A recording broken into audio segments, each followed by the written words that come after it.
El Consell ha aprovat un conveni amb l'Ajuntament d'Ontinyent per a la regeneració arquitectònica de la cantereria a través de l'adquisició i demolició dels habitatges amb risc d'inundació, així com el reallotjament de les famílies que les ocupen després de l'emergència climàtica de la Dana de setembre de 2019 i repetida al gener de 2020 amb la borrasca Glòria. Esta zona ha estat objecte d'evacuació i rescat de les persones residents de manera reiterada com a conseqüència d'aquestes emergències climàtiques pel risc a les seues vides. Ahí tenen la destrossa que van fer les inclemències climàtiques, i gran part de les persones residents en aquesta zona de la capital de la Vall d'Albaida, situada al costat del riu Clariano, pateix vulnerabilitat econòmica i social, per la qual cosa cal prestar especial atenció a la seva protecció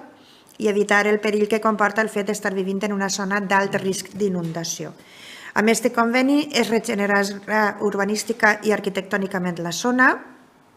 procedint a l'adquisició pública dels habitatges i terrenys contigus, la seva demolició i la creació d'un espai regenerat i sostenible, i es facilitarà una solució residencial a les persones afectades. La Generalitat col·laborarà amb 600.000 euros enguany per a fer aquest projecte, on part del mateix es destinarà a subvencions directes per a les persones físiques i jurídiques propietaris dels immobles situats en aquest paratge.